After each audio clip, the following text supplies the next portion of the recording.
Dilek Mutfağı hoş geldiniz. Bugünkü tarifim avokado salatası. Marketten avokadomuzu aldığımızda ham oluyor. Oda sıcaklığında olgunlaşmasını beklememiz gerekiyor. Ben de öyle yaptım. Bakın, olgunlaşmış olan parmağınızı bastırdığınızda içine giriyor. Görüyorsunuz, hemen yumuşamış. Bu yumuşak olanları kullanmanız gerekiyor. Bunları kullanmayın. İyice olgunlaşmasını bekleyin. Avokado mineraller, vitaminler ve iyi yağlar açısından çok faydalı bir meyve. Salatası da muhteşem oluyor arkadaşlar. Böyle kolayca açabiliyorsunuz.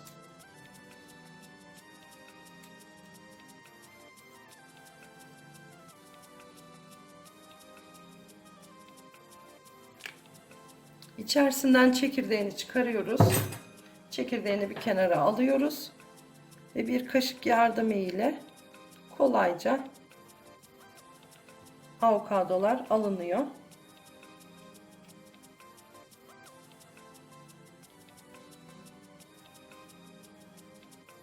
Salatasını mutlaka deneyin. Muhteşem bir salata oluyor. Sabah kahvaltılarınızda bile yiyebilirsiniz. Sofranızda güzel bir görünüm oluyor.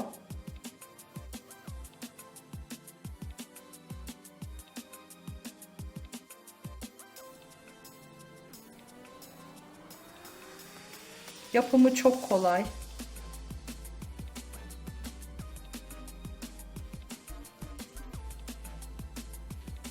Fazla da bir malzemesi yok. Sadece limon, sarımsak, çok hafif zeytinyağı. Zeytinyağını ister koyun ister koymayın çünkü kendisi yağlı.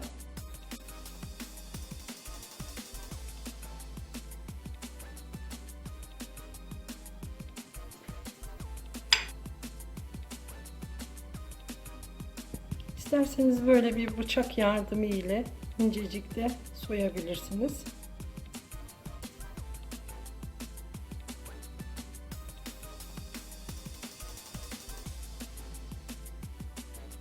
Ama mutlaka olgunlaşmasını bekleyin. Olgunlaşmadan yapmayın avokadonuzu. Çünkü tadı değişik olacaktır.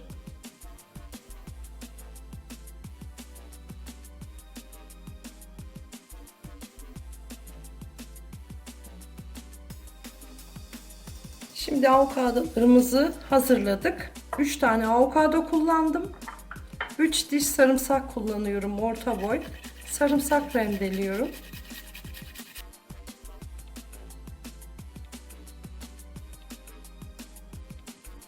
Sarımsağı rendeledik. Şimdi yarım limonun suyunu sıktım.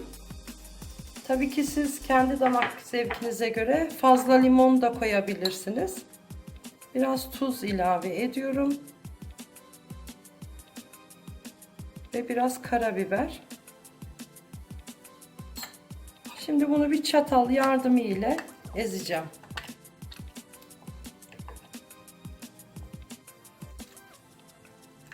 Kolayca eziliyor. Yapımı çok kolay. 5 dakikanızı alır. Ama sofranızda çok faydalı ve görünümü güzel bir salatanız olur. Çocuklarınıza özellikle yedirmenizi tavsiye ediyorum. Sabah kahvaltılarında ekmeklerine sürebilirsiniz.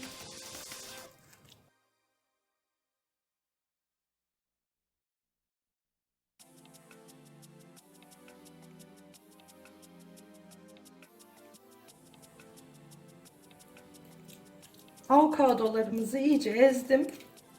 Şimdi servis tabağına alabilirim.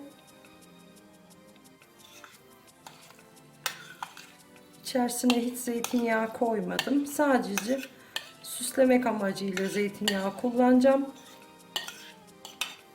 Avokadonun kendi yağı çünkü yeterli.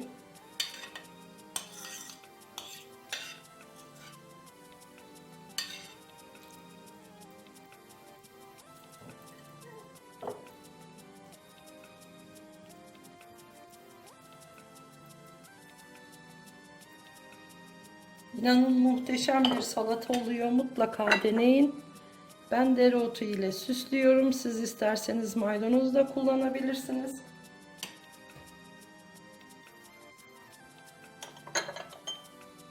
Biraz da zeytinyağı gezdiriyorum. Ve servise hazır. Sabah kahvaltılarında çocuklarınıza ekmeklerin üzerine sürebilirsiniz. Onu da göstereyim size.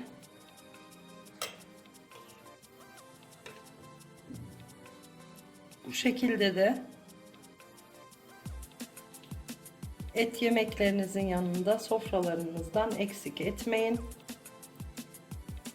Umarım beğenmişsinizdir. Size afiyet olsun. Kanalıma abone olup beğenilerinizi unutmayın.